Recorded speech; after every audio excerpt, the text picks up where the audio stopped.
Hello guys, welcome back to Chemophysics channel and ఈరోజు మనం discuss చేసే topic molarity and molality. Okay, first molarity and molality గురించి discuss చేసే ముందు మనకు కొన్ని టర్మ్స్ తెలవాలి. First solution. What is solution?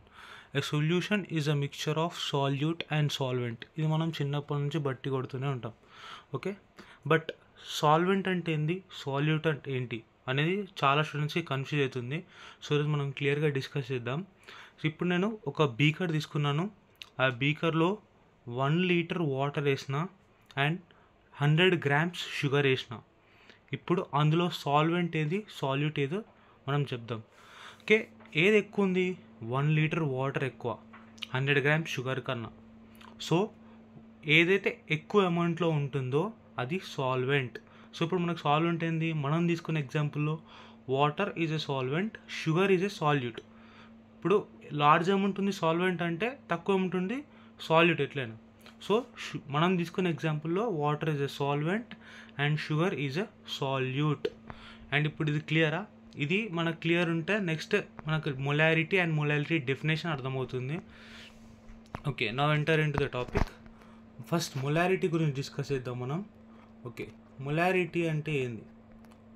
Molarity అంటే the number of moles of salute present in 1 litre solution.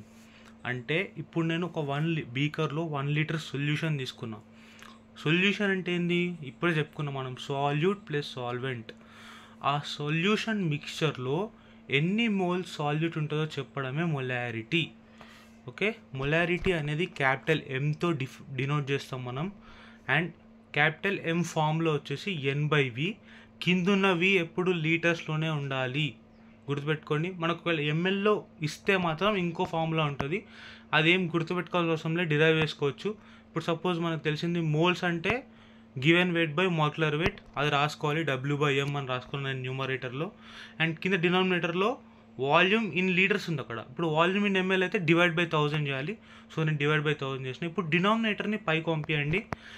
Weight of salute by molecular weight of salute into 1000 by volume in ML.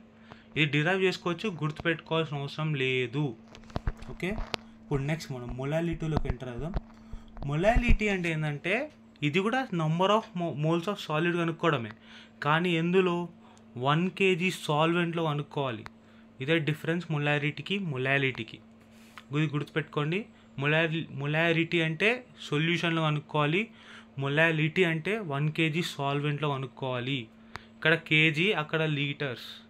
Okay, molality అనేది small ఎంతో denote చేస్తాం.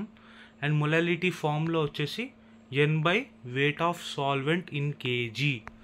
మనం same ఇది కూడా derive చేసుకోవచ్చు. కిందిది పైన దాని నుంచే డిరైవ్ చేయాలి. మోల్స్ అంటే given weight by molecular weight of salute into weight of solvent అంటే డివైడ్ బై 1000 చేసి సేమ్ ప్రాసెస్. అక్కడ లీటర్స్ ఉంటుంది, ఇక్కడ కేజీస్ ఉంటుంది, అంతే తేడా. ఇక్కడ గ్రామ్స్లో ఇస్తే మనం కింది ఫామ్లో రాసుకోవాలి, ఒకవేళ కేజీస్లో ఇస్తే పైన ఫామ్లో వాడాలి. అంతే, క్లియర్. అండ్ ఇప్పుడు మనం, ఇది చాలా ఇంపార్టెంట్, చాలాసార్లు క్వశ్చన్ వచ్చింది మెయిన్స్లో, నీట్లో, ఎంసెట్లో కూడా. Relation between molarity and molality very very important topic. ఇప్పుడు చూసుకున్నట్లయితే మనం molality equals to 1000 into molarity by 1000 into D minus molarity into molecular weight of salute. ఈ ఫార్ములా డైరెక్ట్ గుర్తుపెట్టుకోవాలి. అండ్ చాలా ఇంపార్టెంట్ ఫార్ములా ఇది, ఫుల్ యూజ్ అవుతుంది. And మెయిన్స్లో చాలా క్వశ్చన్లు అడిగాడు. మెయిన్స్, నీట్, ఎంసెట్ మూడిట్లో అడిగాడు. ఇక్కడ D అనే కుదటం వచ్చింది. సరే, D అంటే ఏంది? D అంటే డెన్సిటీ మనకు చిన్నప్పటి నుంచి 6th క్లాస్ నుంచి చదువుతున్నాం. Molarity mass by volume. Density అంటే మాస్ బై వాల్యూమ్. ఇప్పుడు మీకు డెన్సిటీ ఇండైరెక్ట్గా ఇస్తాడు అక్కడ. సో మీరు ఇండైరెక్ట్ ఎట్లా ఇస్తాడు? ఇండైరెక్ట్ ఇచ్చే ఛాన్స్ ఎట్లుంది? మాస్ వాల్యూమ్ ఇస్తాడు, మనం దాన్ని డివైడ్ చేయాలి, డెన్సిటీ వస్తుంది. అది ఇండైరెక్ట్ ఇస్తాడు. కానీ కొన్నిసార్లు క్వశ్చనర్ మంచోడైతే మనకి డెన్సిటీ డైరెక్ట్ ఇస్తాడు. సో ఇలా నేర్చుకోవాలి. అండ్ ఇది చాలా ఇంపార్టెంట్ కాన్సెప్ట్. ఇది 8th క్లాస్ పిల్లల గురించి నేర్చుకుంటారు.